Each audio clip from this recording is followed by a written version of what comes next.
Werner Herzog అనే ఒక actor come director, ఒక జర్మన్ యాక్టర్ కమ్ డైరెక్టర్ 2007లో ఒక డాక్యుమెంటరీ తీయాలనుకొని అంటార్క్టికా దగ్గరికి వెళ్ళాడు.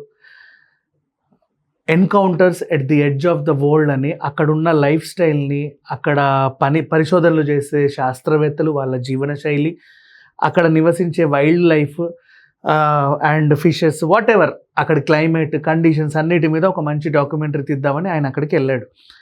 అక్కడ ఏం జరిగింది అంటే, వీళ్ళు షూట్ చేసే టైంలో పెంగ్విన్స్ గుంపుని సరదాగా షూట్ చేస్తుంటే ఆ సమూహంలో నుంచి ఒక పెంగ్విన్ అలిగి ఏడ్చుకుంటూ నడుచుకుంటా కొండ వైపు వెళ్ళింది.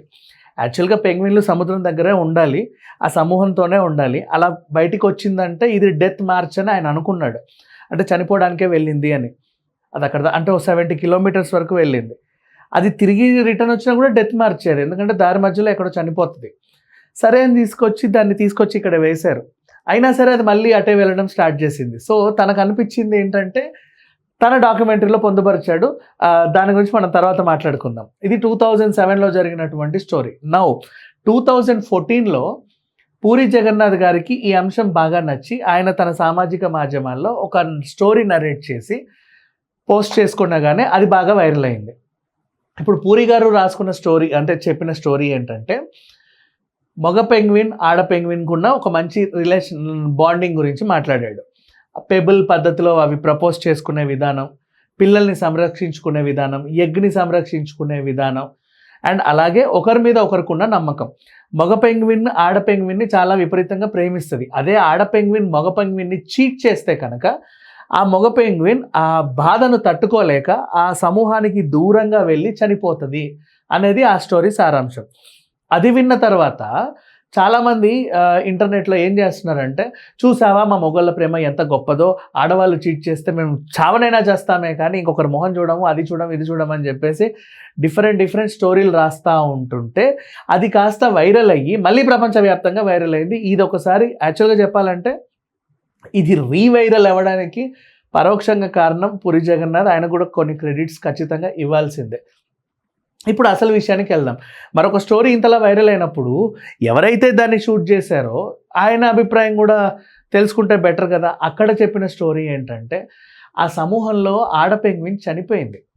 నీతోనే జీవితం పంచుకోవాలనుకున్నప్పుడు నువ్వు చనిపోయిన తర్వాత ఇంకా నేనెందుకు అని ఫీల్ అయిన పెంగ్విన్ అలా అలిగి వెళ్ళింది అని. ఇది ఇంటర్నెట్లో ఇంకొంతమందికి ఇంకో రకంగా అర్థమై ఏం చేశారు అంటే, చాలా స్ట్రెస్, ఇంకేదో వర్క్ ప్రెషర్ ఉన్నప్పుడు ఒంటరిగా అలా వెళ్ళాలని అందరికీ ఉంటుంది, అన్నీ మర్చిపోవడానికి. అలా పెంగ్విన్ ఏదో చేసిందని చెప్పి ఇంకెవడెవడో ఇంకో యాంగిల్లో మాట్లాడుకుంటున్నారు. ఎవరు ఎన్ని యాంగిల్స్లో మాట్లాడుకున్నా ప్రజెంట్ పెంగ్విన్ అనేది మాత్రం బాగా ట్రెండ్ అవుతూ ఉంది. నౌ ఇంకొక అంశం, మరి ఏదన్నా విషయం బాగా ట్రెండ్ అవుతే ట్రోలర్స్ కానీ మీమర్స్ కానీ ఆ ముడి సరుకుని ఒక ఫినిష్డ్ ప్రోడక్ట్లా తయారు చేసి నవ్వుకోవడమో లేకపోతే హేళన చేయడమో చేస్తారు.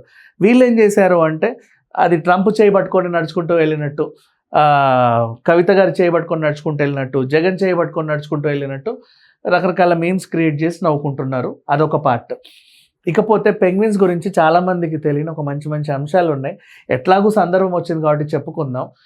ఇప్పుడు మనం మనుషుల్లాగే అవి కూడా చెప్పాలి అంటే, మనం ఎలా అయితే నడుస్తామో మనల్ని చూసి అవి కూడా దగ్గరికి ఎందుకు వస్తాయంటే, ఇది కూడా ఏదో ఉంది సేమ్ మాలాగే నడుస్తుంది అని చెప్పి అది వస్తుంది మీ దగ్గరికి. వీళ్ళందరూ ఒకలానే ఉన్నారు, భలే హైట్గా ఉన్నారని చెప్పి ముచ్చటపడి వస్తాయి, అంతమించి ఇంకేమీ లేవు. అండ్ నెక్స్ట్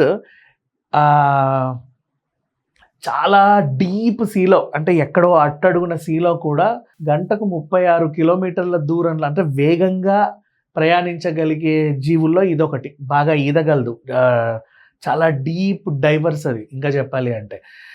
అండ్ వాటికున్న ఈ నలుపు తెలుపు ఏదైతే ఉందో, ఇప్పుడు ఇట్లా ఉందనుకోండి పడుకుంటే, పైనుంచి చూస్తే సముద్రంలో లోతులాగా ఉంటుంది, కింద నుంచి చేపలు ఏమైనా చూస్తే పైన ఆకాశంలాగా ఉంటుంది అనమాట. సో వాటికి అది లైక్ ఒక ప్రొటెక్షన్ లాగా ఇంకా చెప్పాలి అంటే.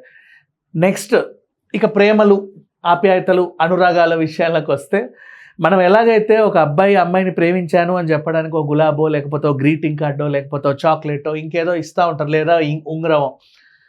ఇవేం చేస్తాయంటే సముద్రం లోపల ఇవి ప్రయాణించే టైంలో కలర్ఫుల్ స్టోన్స్ ఇవన్నీ కనిపిస్తూ ఉంటాయి, రౌండ్గా మంచి షేపుల్లో ఉండే రాళ్ళు, పెబుల్స్. ఈ పెబుల్ని దానికి ఇచ్చేసి ప్రపోజల్ చేస్తుంది. ఆడ పెంగ్విన్ ఆ పెబ్బల్ని రిసీవ్ చేసుకుందంటే నీ ప్రపోజల్ యాక్సెప్ట్ చేసినట్టే. తర్వాత కొంతకాలానికి వీళ్ళకి గుడ్లు పొదిగే దశ వస్తుంది. ఆ గుడ్డుని ఫీమేల్ ఏం చేస్తుందంటే మేల్ పెంగ్విన్కి ఇస్తుంది. మేల్ పెంగ్విన్ ఇది ఎంత బ్రూడ్ కౌచ్ అంటారు దీన్ని, ఇక్కడ బ్రూడ్ పౌచ్ ఈ ఒంటి కింద పెట్టుకొని ఆ హీట్ని ఆ ఎగ్కి అందిస్తా 60 to 70 days అలాగే ఉంటుంది. అన్ని వాతావరణాన్ని, ఆకలిని అన్నిటిని తట్టుకొని తర్వాత ఆ బేబీస్ని కూడా చాలా అపురూపంగా చూసుకుంటారు. ఇప్పుడు మనకున్న స్టోరీలో ఆడ పెంగ్విన్ చనిపోయింది కాబట్టి మగ పెంగ్విన్ ఏడ్చుకుంటా అలా వెళ్ళింది కాబట్టి ఇన్ని స్టోరీలు రాశారు. అదే మగ పెంగ్విన్ చనిపోయినా కూడా అదే ఆడ పెంగ్విన్ ఇలాగే బాధపడేది, ఇలాగే నడుచుకుంటూ ఎక్కడికో వెళ్ళేది. అప్పుడు మనం ఇంకో స్టోరీ మాట్లాడుకోవాల్సి వచ్చి ఉండేది. సో ఇక్కడ ఏంటంటే ఒక క్రియేటివ్ డైరెక్టర్ అనుకోకుండా ఒక డాక్యుమెంటరీని తీయడం, అందులో ఒక అన్ఎక్స్పెక్టెడ్ ఒక సంఘటన జరగడం, అరే జంతువులకు కూడా ఎమోషనల్ బాండింగ్స్ భలే ఉంటాయి అని చెప్పి ఆయన ఫీల్ అయ్యి దాన్ని ముందుకు తీసుకెళ్ళడంతో మనం ఇంత స్టోరీ మాట్లాడుకుంటున్నాం. అండ్ ఇక్కడ అసలు విషయానికి వస్తే కేవలం పెంగ్విన్స్కే కాదు, డాల్ఫిన్స్కైనా, ఈవెన్ క్యామెల్స్కైనా, ఎలిఫెంట్స్కైనా, మంకీస్కైనా, చింపాంజీలకైనా, tiger, lion, domestic and wild లైఫ్లో బోల్డ్ అన్ని యానిమల్స్కి కూడా ఇలాంటి బాండింగే ఉంటుంది. ఇక్కడ మనం ఒక అంశం చూసాం కాబట్టి దీని గురించి మాట్లాడుకుంటున్నాం. లేదు అంటే రెగ్యులర్గా నేషనల్ జియోగ్రఫిక్ ఛానల్ని, వైల్డ్ లైఫ్ని ఫాలో అయ్యే వాళ్ళకి అర్థమవుతుంది వాటిల్లో కూడా కొన్ని ఎమోషన్స్ ఉంటాయి అని. ప్రజెంట్ పెంగ్విన్ స్టోరీ అయితే బాగా వైరల్ అవుతుంది కాబట్టి దీని గురించి మాట్లాడుకుంటున్నారు. ఒక చిన్న క్రెడిట్ మాత్రం పూరి జగన్నాథ్ గారికి ఇద్దాం. ఎందుకంటే ఎప్పుడు దాదాపు 20 ఏళ్ళ తర్వాత ఇప్పుడు ఇంత వైరల్ అవుతుంది అంటే సెల్ ఫోన్ పుణ్యమానో లేకపోతే వైరల్ కంటెంట్ పుణ్యమానో కాదు. కొంతమంది వైరల్ చేసి వాళ్ళకు కూడా ఒక ఇన్ఫ్లుయెన్సర్సే కదా, వాళ్ళు కూడా ఎంత కాదన్నా ఇన్ఫ్లుయెన్స్ అయ్యే వాళ్ళు కూడా ఉంటారు. అండ్ ఎవరికి అర్థమైన రీతిలో ఈ కథని ఇష్టం ఉన్నట్టు చెప్పుకోవద్దు. జరిగిన ఇన్సిడెంట్ 2007లో ఆ డైరెక్టర్ గారిని అడగండి, ఆయన చెప్పింది నమ్మండి. Thank you so much.